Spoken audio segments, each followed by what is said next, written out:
All right, and we're back for another episode of Life-Changing Challengers. Again, I'm your host, Brad Minus, and I am really excited about this one. So this is going to be a little bit of a departure from our normal episode. I have with me Aiden Gabor, who has a very interesting story and a challenge that he faced, and he got over, and he did it in a really different way. And I'm going to kind of just let him talk. Now, his voice is masked a little bit, and for reasons that you're going to find out, but this is really exciting. And I'm leaving the mystery to him because it's just that exciting. And obviously there's there's challenge to it, but it's going to be interesting and you're going to love it. So Aiden, how you doing? We're pretty good, Brad. How are you doing, sir? I am doing amazing. So I'll ask you the question I ask everybody. Can you tell us a little bit about your childhood, where you grew up, what was the complement of your family, and what was the environment like? I grew up East Coast. My family was basically my parents and myself was an only child. And I grew up in a family that, it was a great family. It was a great atmosphere, but my dad was an associate with a crime family, I guess is how they put it. But I kind of started out young with them, but we would have the family gatherings. And we would get all the people I worked in the old country would show up, and we would have just a great dinner when they would make, and it was just growing up young, learning a lot of things, seeing a lot of things growing up. Yeah. So what kind of things are we talking about here? And just, be as specific or not specific as you can. Oh, it's a lot of things. We used to get a bunch of kids. I would get in little scuffles because we'd be outside and, the boys would be boys. And I'd be getting in fights with guys that are 6, 7 years old. I would win a lot of them because I was big for my size. I used to come in and they're like, what happened? My mom and stuff, like, nothing, I fell. And, it grew up that way. We would have all these family functions and with everybody around. In our little, our crew and my dad's crew and all that. And I just started learning things. And one day, Eddie came up to me, which was like the head of the little area there. And he said, "Hey, do me a favor. Will you come on out, ride your bike on out to the garage," which was like a garage / social club type of thing. And I rode my bike and he would be like, "Hey, do me a favor, take this package, drop it off, don't look at it, and then come straight back here. Don't talk to anybody. And then if they give you something, sometimes they do, sometimes they don't, just bring it back." And I'm like, all right, because back then you respected your elders when they would ask you, so especially my dad's friends, associates, that when they tell you something, you really don't be a smart ass. And I would do that. And I'd come back, they give me $20, $3, and I would run with my buddies to the candy store and live like a king. And yeah, that's how it all started. As I got older, doing this for a while, I got to 15, 16. They taught me how to drive. They taught me how to shoot a gun. They taught me a bunch of things. Just sitting around the shop and stuff. And I'd go out, I'd sweep and clean and see a lot of things, hear a lot of things. People coming here now, which would be like police officers, politicians, other guys dropping off cars, gang members, stuff like that. They would drop off, like they steal cars. It was a chop shop / social club / a little collection area, I guess you can say, and a couple other things. And that's how it all started with that when I was young and worked my way up. You're basically describing every mob movie known to man. Yeah, and so obviously obviously there's ones that are just totally outlandish, but some of them, obviously they're getting it right. Would you say that? Yeah, it's not like we're rocket scientists. It is what it is. You had your club, you got together, you didn't make a big deal out of it. This just happened to be a half a garage. They actually worked on cars, but most of the vehicles in there, they would steal and they chop them up. And that's one of the ways they made money, along with loan sharking, gambling. They had prostitution, but I was never allowed to go anywhere near the girls. Because, I was a young, adolescent, starting just learning about girls. And that was really it. Yeah, they most of it got it right, but there's a lot of things that I believe they didn't get right in a lot of the movies. I mean, I had a bad temper. That part, they get a lot of guys with. See, I was diagnosed, even young, with I had no empathy for people. And I was diagnosed as a borderline sociopath. So, well, I kind of fit in pretty good with some of the things that they were looking for. Did you find, now, before we get into the meat of this, did you find that you even know that you might not have had this empathy, but you still knew right from wrong? I really didn't. I didn't care. I was having fun. I'll be honest with you. Yeah. To this day, I look at. I mean, now it's you learn over the years, when you get wisdom.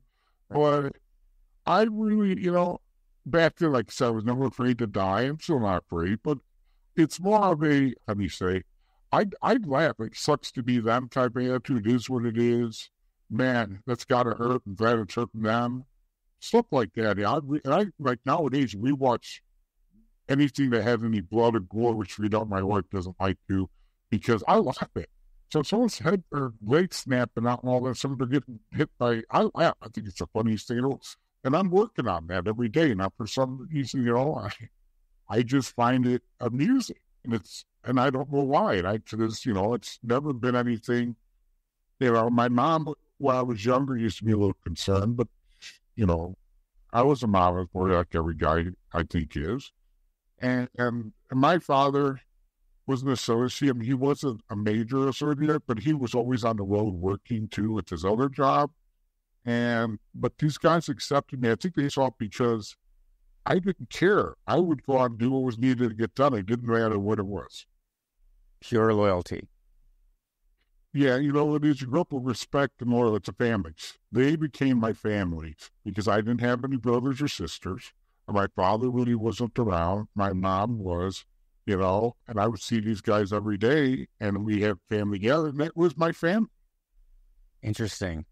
So actually, then, from what I'm listening to, because of the influence of your father, and then you had the family, that's kind of where you learned your right and wrong, was because this is where your environment was.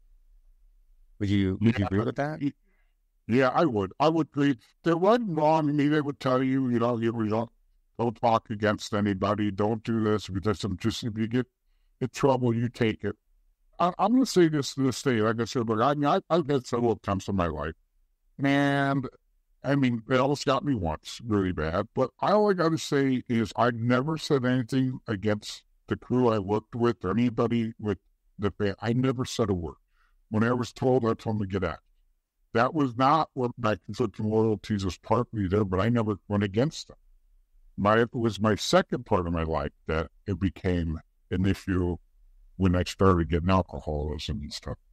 I see. And we're going to get to that in a minute. I was just more thinking about, right and wrong for you. Right was you had complete loyalty to the family, and you can, if you want to go through the hierarchy of just, you don't have to list names, obviously, but who is at the top, who is in the middle, bosses, however it's actually done. That's cool. But I was going to say is that, if this guy said something and he said it for you to do it, you're going to do it because of loyalty to the family. So that to you was the right thing to do. Yes, especially if Eddie, who was basically our comedy, he would tell us what to do. And if you did it, there was Nicky there who was really second, but Nicky was only involved. He's the one who would talk to me. He was really good friends with my dad, but if Nicky was involved, but his involvement was if he's doing something, you don't want to be part of it. And he's the one who taught me how to use an ice pick, how to shoot. He kind of put me in. Most of the time, I just saw him playing cards in there. Then we have Dominic, which was more the enforcer, which is kind of I went under his wing, even though he really didn't like me, And then we had several Joey and a couple other guys in there that were like under. Even though everybody was technically above me, but they weren't. We all kind of at that point at the same, other than Eddie and Dominic and Nicky. Everybody else is kind of together, as a crew, And then we all had tempers. We had anything, some of the movies glorified, but anytime that we didn't just, there kill people or do anything to somebody that, if they had a problem and that we were dealing with it, I didn't invite it. The reason I'm seeing this is they screwed up. If I was, my pretty face was visiting you, just because you owe money, you didn't do something, you brought this on yourself. And, nobody showed it. Only time there's any really violence was against other crews, if they're poaching. You don't come into our area, we don't go into yours. If I go to your area, I'm expecting trouble. And if you come to the mine, don't care what it's for. But, not unless you invite you in there. That's the only time we really have problems against other crews. When we did collect, we would, sometimes you had to give a little extra incentive, I guess you weren't a good word. And a lot of guys would we carry baseball bats, but you carry a mitt and the ball and you can't, you get pulled over, can't do anything to you. Because I'm ready to play baseball anytime. But if you just have a bat, and then you kind of got a little bit of what? Yeah. So there's a way to it. And the way it was, everybody says, well, everybody uses the baseball bat. Yeah, because that's how you get away with it. And me, I don't really have to take, I like hitting people in the ankles. That was me. You had a nice little sound. And when your wheels are taken out, you go to the ground. You're not getting back up. You're at the crawl to me. Now I'm over you. I have complete control. And I got your full attention. And, other guys would hit high, but I went right for your ankles. And that was it. You went down, and then I had control because you have to crawl on. You ain't getting up if your ankles are screwed up. And so that was my, unfortunately, and I enjoyed it. And as less stupid as I think it is nowadays, I still find amusement from it. Yeah, I get it. If you watch MMA, there's a lot of, like some of those first initial hits, you start to see them hitting in the leg, but a lot of those guys are trying to sweep out from those ankles. So, there was something to it. Obviously, if you got like professional MMA fighters and that's what they're doing, the same thing. So, they might be using their legs instead of a baseball bat, but they're still hitting that. They're obviously there's something to it. So, yeah. And the interesting thing is that, I don't tell a lot of people anything. I kind of just throw little tidbits in the podcast, but I was an actor for a while. So, and I did some screen work.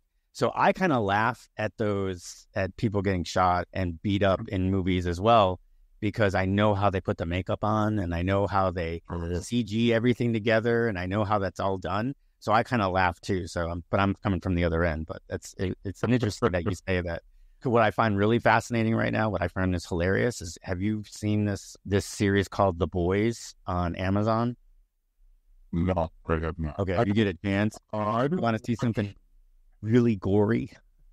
It's yeah. crazy, where you got it's like bad superheroes.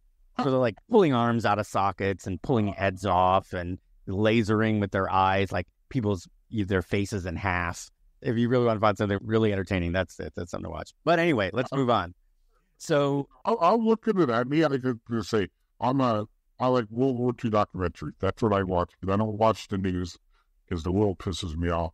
So I don't really, yeah. So, I'll take a look at that. Sounds interesting. Yeah, it's fiction. Obviously, it's bad superheroes, but it's kind of fun. For me, it's really fun because I'm like, how did they do that? And I'll like rewind and slow it down and figure out, okay, so then this part is CG, but this part is makeup, and it's kind of interesting. So, what would you say as far as the baseball bat and that type of thing? How can you say like how old you were about that point, or the range of the ages? When I started really looking like on a lot with Dominic, I was about 16. Okay. But like I said, I was really big for my age, and I didn't care. I was a really good football player in the area, and I really, it wasn't like a 24/7 with these guys. It was mostly when I had time to go over there, but it was a lot of time. That's what I can say. So, were you going to school? Yeah, I was going to school. Like I would, before I started driving, I would go over there on the weekends or after school. If I didn't have football, at that time, we did a couple days a week, and then if not, it'd be an hour after school, and I would go over there. I never had a curfew. My mother never, at first we had to be home before the street lights came on. But that's if my dad was home. My dad was never home, so my mom was like, where you going? I'm gonna go see Eddie and them at the shop, help clean. Like I do a little side job. She said, oh, okay. And that would be it. Interesting. So basically, this was just like normal life. It's go to school and you had this part-time job basically with your family. So that's interesting. So what happened? So after you graduated high school? I just stayed. I stayed there when I was graduating high school until one day Eddie came up to me and says, "I'm leaving. Everybody's getting arrested. The FBI's here. You've never been arrested. You have a chance to play football in college. Go do it. Make something different." And like, what? And he's, "No, we need to go. There's just a lot of heat coming down, and we're all probably going to go." He goes, "And like I said, I'm leaving, and just do me a favor. Every now and then, keep an eye. I'm just popping on my son." And I'm like, "Okay." And that was the last time I ever seen Eddie. And he took off to the FBI, caught him. And I went to school. Oh, cool. And that was what I didn't get, it was one of those, okay, what do I do? So I went. When Eddie got a hold of me, drove up to me, they already arrested Dominic and Nikki and all them had already been arrested. So he was taken off. And that was the last time I ever saw him. I talked to him one time after that. That was it. But I kept in touch with his son, and to this day, I'm still in contact with his son. Okay. So did you graduate college? No, I did not. Okay. What happened was, okay. Yeah. No. I was going to say that's exactly what I was going to say. Hey, what happened? So when I got to college, I'm sitting there, and I'm in my dorm, and these two clowns show up, and I'm just looking at them, and I'm like, okay, what the hell they want? And they're telling me they flash these little credentials and shit for, we're from the Department of Justice. I go, yay. And they said they wanted to talk to me. I go, am I on the list? No. And I'm like, I was about to tell them to F off. I was going to be work off. It's one of those, maybe I should have, but I was young. And then I stopped there and thought, okay, if they talk to me, did they get a picture? So I wanted to find out what they wanted. So let's go get some meat. All right, whatever. So I went with them. We went to this restaurant. I remember it had a green roof. I don't know what the hell it is. And then we went in there. And flashback, you're sitting there and they ordered their coffee and shit. And these two idiots. And next thing they throw this little folder on the table. And they're like, hey, look inside. It's great pictures. You're going to love these pictures. I'm like, all right. So I opened up and there was a picture of me with Eddie, and me with Dominic, Nick, and my dad with Eddie. And then there's all my mom with Eddie and Dominic and Nick and Eddie driving my mom and stuff. And I'm like, okay, what's this? He goes, there's these new laws called the RICO laws. You ever heard of it? I have no clue. When everybody got arrested, everybody got racketeering laws. We got you for 70 years. Racketeering, a federal prison. You know what that is? I'm like, I have no clue. I don't have a clue what they're talking. And I'm thinking, okay, big deal. And they were going to arrest your dad, which honestly, it pays me. When they said they were going to arrest my mother on the same charges that they had her, I grew up a mama's boy. I don't care what anybody out there says. I talked to my mom every single day till the day she died. In fact, I was standing right with her when she passed. And to this day, that's what scared the shit out. I didn't care about me. I didn't really care about my dad. I cared about my mother. And that's what got me. You always find there's always a weak, someone's got a kink in the armor. And I'm like, and they're like, we need to think about it. You look at 7 years and you look up, you're a college boy, look up in the library what the RICO law is. And I'm like, I have no clue. So they threw some paper at me and dropped me back off. And for 2 months, I sat there. I played like shit. I was terrible. I mean, I couldn't sleep. I'm reading, I found out what this RICO shit is, and it just came out. They're going after everybody, and they're going to use it any way they can. And they said, yeah, they came back and said, what do you need me to do? I mean, what? I ain't saying shit on Eddie. And we can give a shit about Eddie. We don't care. We want you to do something else, and we'll let you know. Now, you need to flunk out of school. Right? Aiden, before, I'm sorry to interrupt you, but because it is something still kind of new. Everybody, what everybody thinks about when they hear RICO is AOC going, RICO is not a crime. It is a category. Anyway, so if you can help us out with the exact definition of the RICO crimes are. You know what? I'm going to go with I was told, and this is by these two clowns, is basically anything they do with organized crime, they can come after you. They can use it against you. You can tie everything together. And I think it was based on mostly the casinos and shit. And they basically roll everything up together so they can tie you with a bunch of things you may just be associated with, but you can be pulled into, is the way I looked at it. And I'm going to be honest, I was young and dumb and had no clue. Now it was today, I would probably get fucked. But not knowing back then, I was scared for my mom. And I'm going to be honest. No. So, I was worried about. They were going to put my mother in jail. I totally get that. So just for everything, it's the Google box, which you're pretty much right on the nose, Aiden. Racketeer Influenced and Corrupt Organizations Act. That's what the RICO Act is. That's what it is. Racketeer Influenced and Corrupt Organizations. You're exactly on the nose, really. So anyway, it's a United States federal law that provides for extended criminal penalties and civil cause for action for acts performed as part of an ongoing criminal organization. So yeah, you're totally right on the nose. So I get it. What do there's two things you're going to do for your mom. You're either taking somebody out or you're going to do what they tell you. So, absolutely. What did you end up doing? What'd you end up doing? So, they told me parties, play around with the college girls. We'll give you some money, party. And I did. And then I got home and I sat there and they said, okay, meet us. We met like an hour and a half away at another restaurant. And they tell me, okay, this is what we need you to do. We want you. So, yeah, it just makes me laugh. We want you to get on this police department, become a police officer. What? I'm like, are you fucking kidding me? You want me to do what? Yeah, in this department, we do somebody we want you to look at. We think you fit right in, and we want you to test yourself on. That's all they told me. And they told me the department. And I'm like, are you fucking kidding?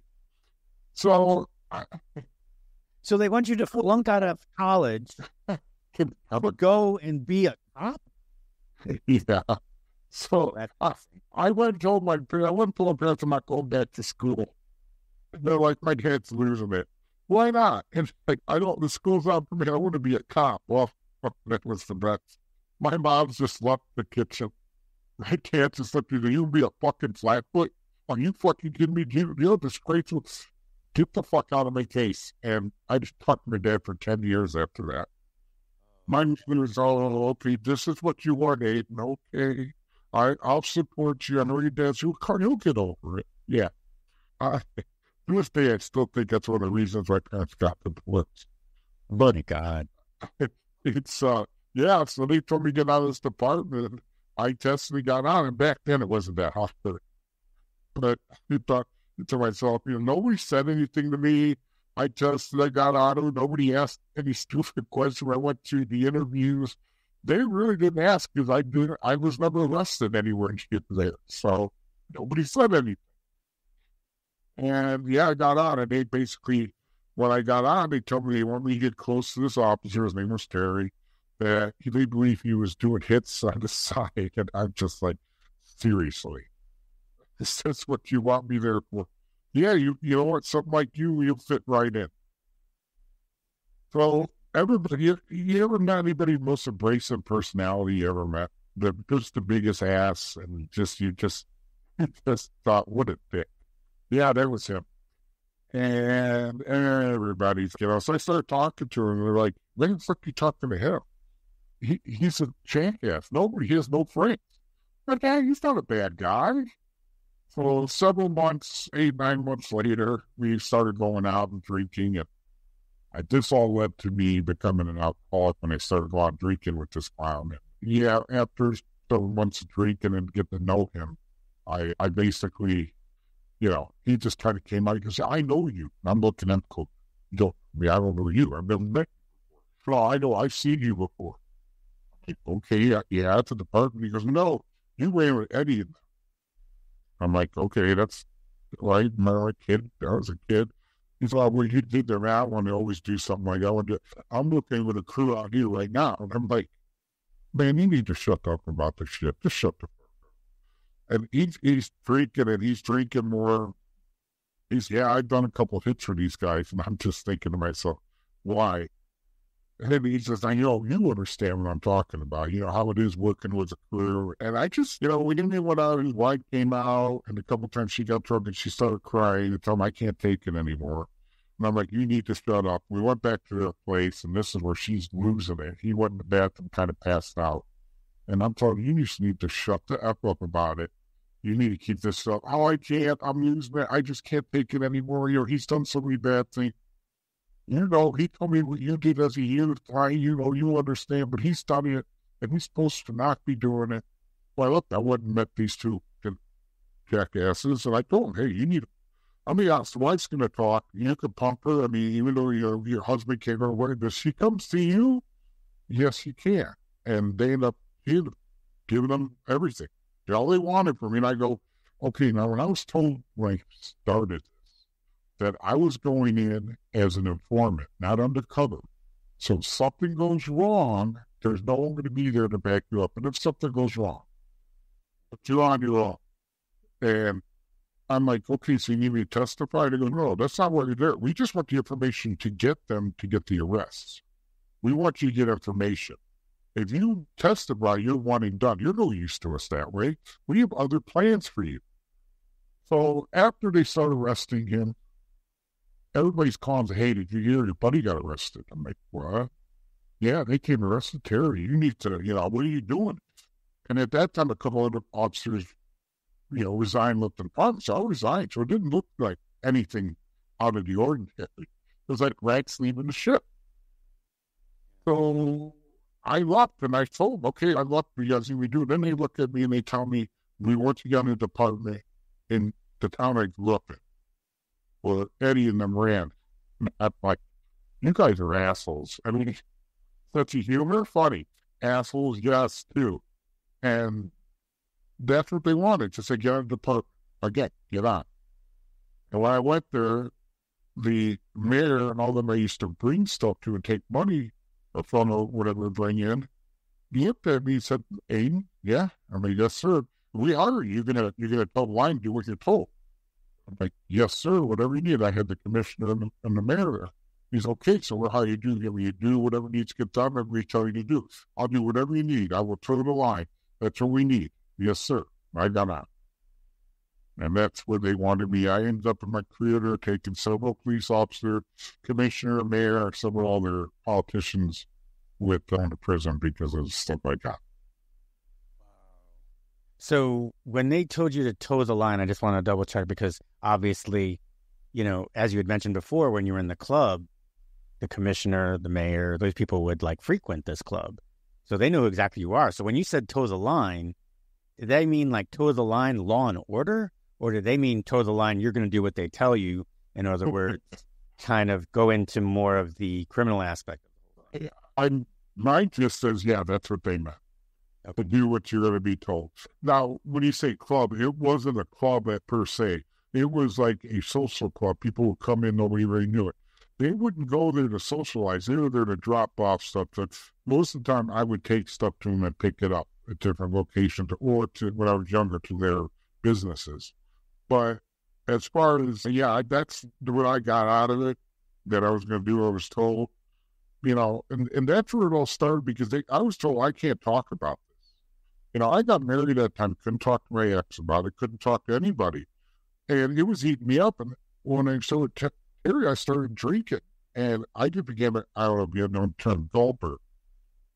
And I got extremely, I still to this day remember the hallucinations I would get. And I would wake up, I know at least 200, 300 times, I woke up with a 357 next to me with a round in it. And I know I played Russian roulette. And for some reason, God had a reason for not pushing. Sometimes there was 3 rounds in the 6 round in the chambers. I had 3 rounds out of 6, and it never went off. And my buddy Don, which was a police officer at the time, who was my best friend growing up, found me in a hotel drunk as can be, and was gone for 3 days. And my ex didn't really give a shit. And I'd always see the St. Michael and the flaming sword coming at me. Because like where I was under Eddie and them, he had a family. When you get into law enforcement, you've got this thing called the blue line. It's a family thing. So you do not cross against your brothers and sisters. You kind of have blinders on. And if you do something that causes them to go to jail or something like that, you're bad. If they figure out it's you basically get shunned. So you might as well just leave. And you don't cross the blue line. And that's where I got really bad. Oh, am I doing good? I'm doing bad. I knew these guys as kids. I knew they were good guys. I knew what they were doing. They weren't good guys. But I had a thing thinking, why am I going against the blue line here? There's my conflicting part. I was very, oh God, the word I'm looking for. Just, yeah, but I mean, it was going against everybody, and I was evil for doing this. And, growing up, I hated cops. But then I realized that after walking a mile in their shoes, and then when we're doing the work and seeing the cesspools of life they dealt with, I mean, today, and the way I look at it too is one bad cop makes 100,000 good cops look bad. They're all fakes. And I'm thinking, if these people walk one day in a big city in a police officer's shoes, one day, you would understand a little better what these men and women go through. Just like the military. You have a problem with the military. You know what? When my parents were younger, they grew up in World War II, which was first the Nazis and then the Russians. And then Budapest, Hungary. So they grew up with communism, with Nazism and communism. Well, if people want to run with that, go ahead, go out there and figure it out. It's not pleasant. My mom and dad were partisans. And I read a book from a woman that said that if your parents did something bad, really bad, that you will get genetically, you're going to do something bad. And I was reading that it sometimes comes back if your parents, and my dad said my mom was the scariest person in the world, that she would go across the shoulders with this long knife and stab him to death and run off. And she was like 9 years old, 10 years old. And this is what polluted me is the Russians came in and raped all the women and stuff. And my mom had a hatred. Till the day she died of Russia. Oh, that was survival. Yes, but she made it, like my dad said, she made a game out of it, killing as many as she could to get back for what they did to her and her sisters. And he said that's the only woman that ever scared her. And honestly, it's the only person that really scared me is my mother. And now, I didn't find this out till several years ago. My father and I finally had a chat. And so you look at this, and I thought it was really bad. I was a really bad alcoholic, and I was trying to commit suicide. Yeah. I mean, I can imagine, because, the confliction is actually got to be just horrible, because here you've got the family that you grew up with and your biological family, who you love, tremendously, obviously. And now you've made more friends because now you're on the right side of the blue line, but you're doing this because you're protecting your mother. So I got to imagine. Yeah, in the back of your mind, I'm thinking, yeah, this is for my mom. This is my mother. I'm protecting my mother, and these guys are telling me that if I don't do this, they're gonna put my mother in jail. But it doesn't keep you from having these feelings going on inside you. I'm getting torn apart here. So it makes complete sense. How long did you end up on the police force in your hometown? About 15 years. About 30. Almost 14. There was all kinds of shit going on. Close to 14 years. Right around there. I remember the day I left. It was the last one. Everybody's leaving the ship, and I ended up going to work at a different place they wanted me to work at. Would end up being really nothing, at a casino. So it kind of, and then at the end there, they just said, "Okay, thanks for everything. Bye. Here's a stipend." And that was the end of it. Yeah, no shit. I thought going through all this, maybe I'll become not G-Man, but become, work with you. I made you. No, they're like, this one will give you a little stipend. They first said, you like to witness protection. And I'm like, no, my mother's alive. That means I can't talk to her. No, fuck you. I'm not worried. Yeah, my ex had no clue because I got injured one time on the department. They thought this was all coming from the being injured, the money. Right. And then she ended up giving it all to her sister, which was the last straw in our role. But, and then it went to I did this from a brand of meeting an amazing woman at the casino, which is like a boss of mine. And she's the love of my life. She is like my yin yang. She takes care of me, And again, I also founded the Baha'i faith. I don't know if you know what that is. I became a Baha'i. I was not a spiritual person during this whole ordeal. I've had guns pointed at me, shot at, all that. I never, there's no atheists in a foxhole. That's true. But, I grew up Catholic, but we never went to church. And after a while, a buddy of mine, Sam, and Don, who went to a Catholic high school, said, hey, you got to do something. I'm like, I work for the other guy. I collect souls for the other guy. And then and so then a buddy of mine said, you need to find faith. And my buddy Sam gave me a bunch of literatures. And my wife called him and said, he's having night terrors. He's screaming. He's tight. He's actually handcuffed me.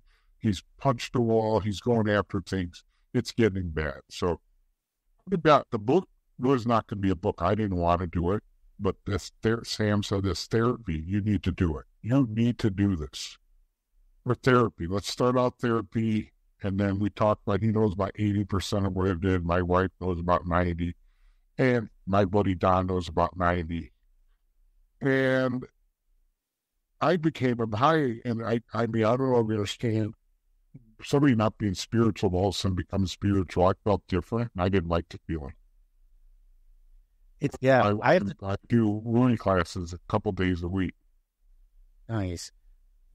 I got to tell you, I've only got a couple of sentences. I just kind of looked it up because I was interested in the Baha'i faith, and this is outstanding. I mean, just the first sentence of the definition of it: the Baha'i faith is a religion founded in the 19th century that teaches the essential worth of all religions and the unity of all people. That's beautiful. That's what we need. Absolutely. And I'm going to tell you, I didn't think that. I was reading it from my buddy Sam, and I felt different. I've always believed that men and women were equal because anybody's household, their mother would run a house, the wife runs the house, my wife runs a house, my mom ran it. So we're equal. We make decisions together. There's a lot of things you're not supposed to do, which, Sam says, you be the best Baha'i you can be. We're not supposed to drink, okay, we're medication, but I do a little. You're not supposed to swear, or I swear like a truck driver. I carry a gun with me and an ice pick with me everywhere I go. They're always one on me. They're both always on me. Because people I've had several attempts. And then you're not supposed to, there's like not supposed to. And I mean, I do about 50%. I'm a working project. I read every day. I do the Bible class, the read classes a couple days a week. And I am trying. And I'm going to tell you something. I believe you're right. We need this now in this world. We need you. All religions, we all believe in the same God. It's just different messengers. And, the Abu Baha'i believes in Jesus Christ. Jesus Christ he even says he is the Son of God. And this is what I found very interesting. I love about the Baha'i faith is we all work together. We need to work with unity. One. Don't care if we pink, white, purple, green, or whatever. We all bleed red. So we just need to understand us, get rid of racism. I grew up racism, yes. I went through law enforcement or some racism, yes, there is to a point. But it goes both ways. But we need to work together, get rid of this. And it's going to maybe be 1,000 years, maybe 2,000. But hopefully one day we're going to be able to work together and live together without butchering each other. And I kind of look at that because butchering somebody doesn't faze me, but we need to stop it as a race. Yeah. No, I agree. And some of this, what's really super interesting is that the worldwide Baha'i community is in Haifa, Israel. Yes. The Shrine of the, is it Bob? The Shrine of the Bob. Yeah. Yeah. It's the Shrine of Bob, the original. So that's even more interesting because we're talking about, the top religions, Christianity, Judaism, Muslim are the three that everybody thinks about in Christianity being, and then obviously several different sects of Christianity. And they all originated, you're talking about, they said everybody originated from David, and the Temple of David, is in Jerusalem. And, and Jesus was born in Bethlehem. All of this is in Israel. Now you're talking about then the Shrine of Bob is in Haifa. So, I mean, you've got me super interested. You got me. So I grew up Jewish, and I'm completely intrigued. So I'm going to look at more about that later. Maybe when when we can see you somewhere down the line, maybe there's a chance we can have a good discussion on Baha'i just on its own. Yeah. I think other thing that's interesting, when my mom was dying on her deathbed, it was just her and I sitting there. My oldest was there, but he was across the room. My mom says to me, I need to tell you this, that I'm Jewish. I'm like, Mom, stop. And she said, I was Jewish. We had to hide it from the Nazis, and we hid it from the Russians because they were killing everybody. But I didn't want to tell you because we took your father's religion. So I found out like my mother was Jewish, which kind of said against, like this. And a buddy of mine is Jewish, and he's a Baha'i, and he's just, it's just, this is how the world works. And that, it could be another reason why my mom was so adamant after Nazis and Russians. It's just, like I said, small world. And then finally, I found the Baha'i faith, and I'll tell you, it's an amazing faith. And I want to go to Israel, I was supposed to. And thanks to Hamas, that threw a monkey wrench in that. So one day I'm hoping to see Haifa and everything before I leave.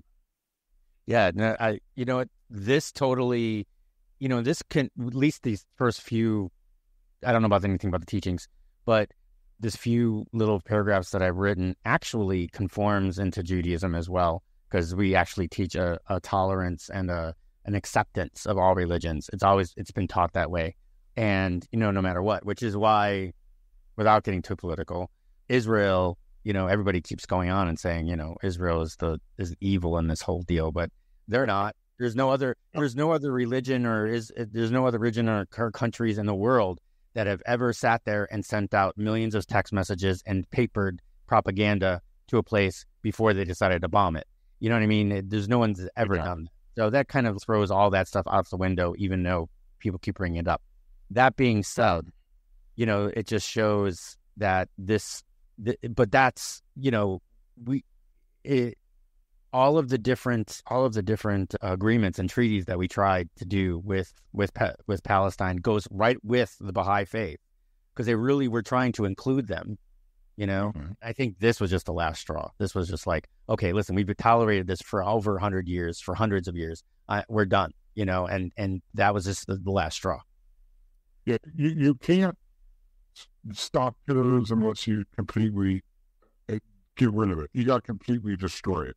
They're just going to keep coming back and keep doing the same thing. And Israel for 4,000 years have been, you're right, tolerating this. And Israel is the protector of the Baha'i faith, like you just said, because it's in Israel, and they protect Haifa. So I understand, Baha'is are not supposed to be violent unless you're protecting your family. To me, the Jewishism, the Jews are my family. Yep.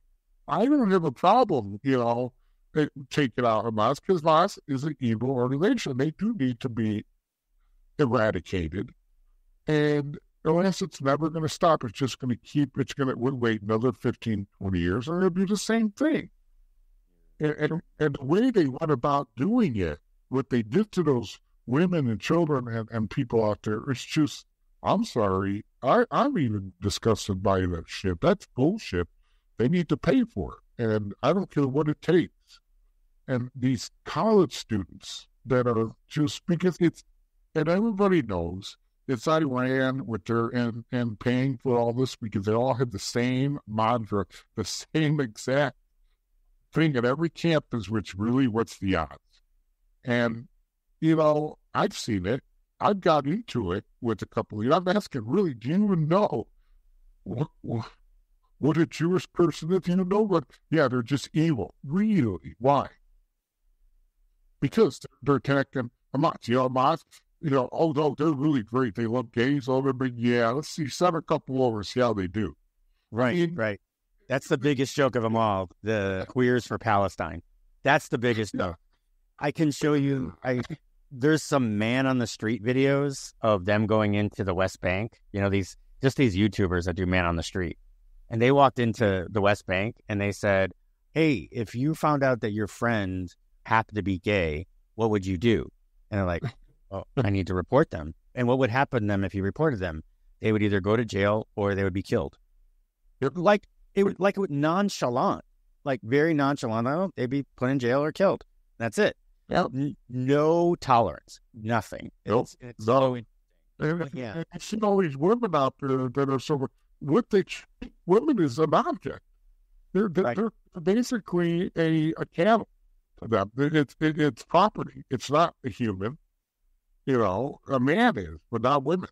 And that's another thing. No. Yeah, and that's a big thing. It's just, the Palestinians voted in Hamas in 2005, and we're still saying, oh, well, you're eradicating the Palestinians. I'm like, no, we're trying to get rid of Hamas. They've done everything possible, targeted it. If they really wanted this, what they call genocide, Israel's only using 30% of its military in Gaza. They've got another 15% that they're up in Yemen. But they could have just carpet bombed both Gaza and the West Bank and said, okay, now we're done. Now we rebuild and it'll all be Israel. They could have just done that if they really want a genocide. But it's, including the UN and the ICC who wants to bring them up on charges. I'm just like... Oh, yeah, that one. That one is that they were bringing everyone's name up for charges against humanity. Right. Kidding me, right? But what about the leaders of Hamas? Was they good? Or Iran? I know, he's good? You're kidding me. They're killing people because they're Catholics. If you're a Baha'i and you're caught in Iran, you're dead. That's it. And so that's what the Baha'i started in Persia, Iran. And if you're caught there, they're going to kill. I've got people I know whose family members were arrested and murdered by Iran because only they were Baha'is. You just need to tell everybody you're not a Baha'i. No, we're not. We're going to kill you. Okay. And they did it. Yeah. But that's okay. It's the same thing. And like I always said, I watch history. So if you look, everything repeats itself. Nazism started out, you take away their guns, and then you take away their, you come up, you get rid of religion, then you take over the media, and then you take over the people. And Russia did it, Italy did it, Germany's done it. And Russia, how many genocide population did they get rid of? I mean, but it's okay because they were winners in a great war. Right. But yeah, Nazism needed to go. Fascism in Italy needed to go. But the thing you look at now, how are they doing? They're doing it from within. They're brainwashing these college students. And that's what they do. They're just gonna, what these kids, when they get caught up in it, what they're like, oh, we made a wrong mistake. So late by the time they keep going the way they're going.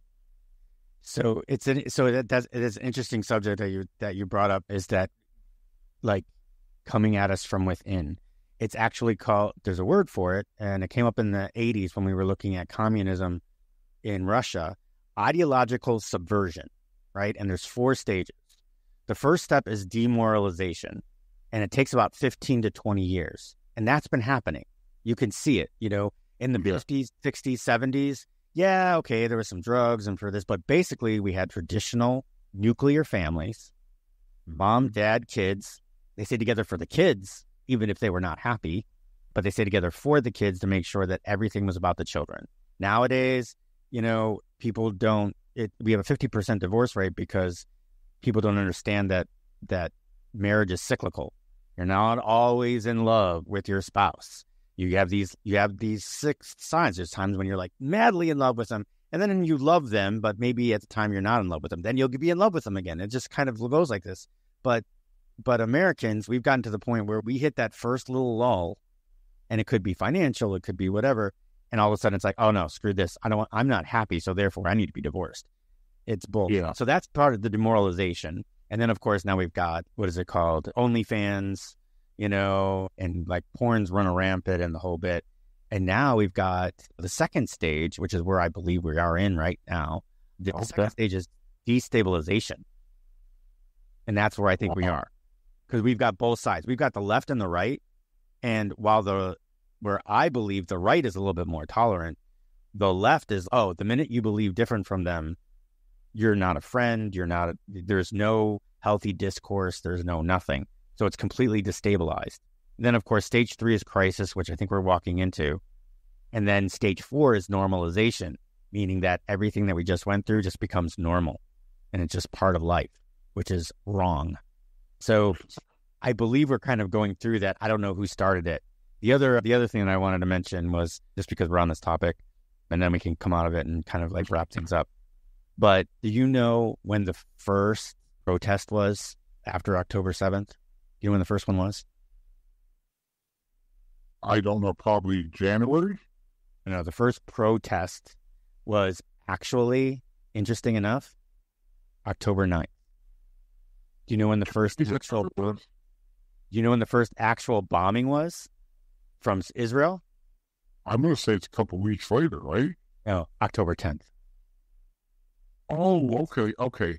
The first protest, because there was a couple of days where they were sending pamphlets and saying, hey, we're attacking. You guys need to get out of this. So they sent 48 hours for people to get out of there.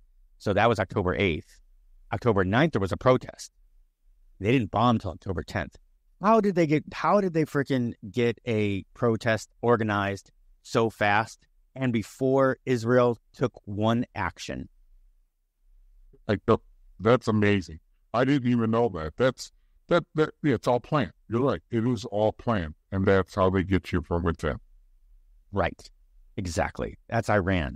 Yeah, that's absolutely. I believe Iran had sleeper cells, and this is a conspiracy theory, and it is. It's all my conspiracy theory. I'm willing to admit it. But I believe that Iran had social posts and things going on with some like sleeper cells out here in the U.S. with people on the button going, and Iran goes, okay, Hamas, go. And then they went to their sleeper cells and said, okay, push, submit. And social posts went everywhere and started getting people riled up. And because our children are so brainwashed by social media, they just went to that direction. And my youngest knows, because he's a big conspiracy theory. He said the same thing. He's really against these kids. And they said, Dad, you're kidding me. Yeah, he said the same thing, that it was the sleeper cells that got across the country when letting everybody in, and that they started doing things, Iran and China. They're getting all their little, bombers in here, and they said that, Hamas and all the other terrorists have sent their people in to the cartels and everybody, that they got them in right now, and they got cells all over. And he says, within several months, Dad, stuff's going to start blowing up. So to bring us back, do you see any parallels? Like you had a crew, and then you had crews from other families, and then now you went into the police force. See what I'm saying? There's some similarities in there, right? There's absolutely, you're right. I mean, it is. It's it's a small world, and everything somehow comes together in one way, shape, or form. I became religious, and I believe religious, and I always joke. I got ALS, so I joke that, my joke is God's got a sense of humor. You did this, you did this. I'm going to screw with you right now before I die. I'm going to give you something really going to screw it. I'm going to give you ALS. So he's got a sense of humor, and he's going to make you pay in a way, shape, form that you can somewhat repent, but you cannot get off that easy. And, like I get asked, do you regret what you've done in your life? No. One hesitation would have been when they first came to me, I was told to get fired. Other than that, I have no regrets. I think when I started doing the law enforcement part of it, at first I was kicking and screaming, but I did it. And after I realized, what, people need to know that there's people out there stopping bad law enforcement, bad cops out there. They're trying to get them off the streets, trying to make the place better. And now as a Baha'i, we need to work together in the world.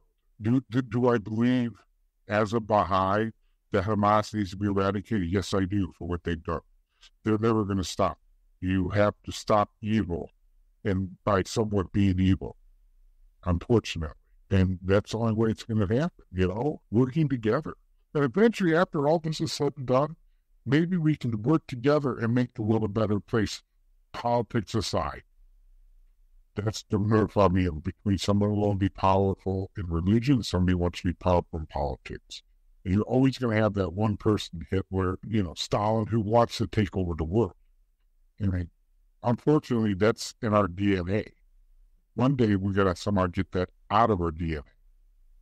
But I'm making friends like, we can kind of learn from animals. They don't fight. You kidding me? The worst fighter in the world are animals. They fight all the time. Territorial. Any animal has a territory they're going to fight for. And, it's an instinct, and we have that in us. But we also have an in us to do exactly what Israel's doing. Defend yourself and stop it. And I don't care what anybody says. I will get in their face, and I ain't going to back up. But I'm kind of stupid that way. No, I totally disagree. Especially if you're talking from the Baha'i standpoint. You're talking about that essential worth of all religions, and when it's not facing facing persecution. You know what I mean? I believe if you're not going to be part of the solution, you're part of the problem. Therefore, you need to be eradicated so the rest of the humankind can live and live peacefully. So I disagree that you're stupid like that. I think you're right on the nose, and I think you're living your faith. That's how I feel. Thank you. I pray every day. I just got text like, "Hey, you missed reading class." Yeah, it was kind of important. So I'll talk to you guys later. But yeah, we were on the subject. We got up because you know what? It's right. That's how life is. I wrote a book on my life. I have what chapters maybe I had? I mean, I didn't put everything in it. I put maybe, I don't know, a third. But I wanted to make it short. It wasn't too long. I was not making a Bible out. And I wanted to get all of my stuff in. I wanted to get my young life. I want to get the law enforcement. I want to get the law part. And I want to get my religion. Because I believe spiritually, people need to have something spiritually. Don't be like I was. Come out of that dark, join the light, and see what it's like. It's actually better on this side, and that's how I look at it. That's great. So what Aiden is talking about is his book called Conflicting Loyalties. And I'm going to have a link to the book plus a link to his website in the show notes. So you'll be able to take a look at it. But if you're listening to this, it's conflictingloyalties.com, and you could purchase the book right there on his site. You also can go right to the show notes, and I'll have a link directly to the Amazon link in the show notes if you want to go there. Plus, I will have some links to more of his social media. Which one? So I've got listed Facebook, Instagram, TikTok, and Twitter. Which one are you most active on if people want to ask some questions? If they want to ask any questions, it's probably Twitter. But Facebook, I have a group that looks at it, keeps an eye on it. But Facebook seems to be the biggest. And you can send questions through at conflictingloyalties.com. I think there's a little thing on there you can add. Then ask questions on there also. Okay. Awesome. That's fantastic. So I do want to ask this one question is that, okay, for 15 years on the police force, I'm imagining you did some good too, right? You were a cop, and this wasn't all just you going after the bad cops, was it? No, I did a lot of good. I did everything. Yeah. I saved people from the lives. I stopped bank robberies. We stopped, shootings and stuff. Because for a little while when I was on there, they put me on a apprehensive task force, and stuff with a little homicide. And, you kind of learn everything when you're doing it, and you got to go with what you got to do with there. But yeah, you named it, I've done it. So you did 15 plus years of good work too. I mean, no, I think going after the dirty cops was great too, but you did 15 plus years of solid work. And I think that's a testament to you. So just because you mentioned that you were diagnosed with ALS, and I know that you were diagnosed around 2020, right after the pandemic. How are you feeling now? Medications, I'm using my hands, especially my left hand. But other than that, I take my medicines and all that. I'm learning walking. I sometimes have challenges. I fall down several times, and I can't run like I used to. I can't run at all. I think every day, take a little bit more, do my, as long as I do my exercises they give me, hopefully I can be around a couple more years. It used to be I was never afraid to die. I wasn't. Now I want to live to make the world a better place because I learned a Baha'i faith. And honestly, I want to try and make the world better. So I'm trying to live for every moment to help educate people. It doesn't matter Baha'i faith, any religion, just get spiritual. And that's what makes the world better. 100%. I couldn't have said it better myself, Aiden. And I wish you all the best of luck with getting better as much as you possibly can and on the book. And yeah, this has been a real education, and it has been a wonderful conversation. And I think this is going to, help a lot of people. So I really appreciate you taking some time and having this conversation. But thank you so much. It was an honor for me to be on. I say that a lot, but I say that meaningfully. This is one of the best ones, if not the best podcast I've been on. Thank you so much, sir. Thank you. And for the rest of you, for Aiden and myself, thank you for listening. And if you liked the episode, go ahead and share it to somebody that might get something out of it. And put a quick little review down there for us. And I would really appreciate it. So anyway, have a great one, and we will see you in the next one.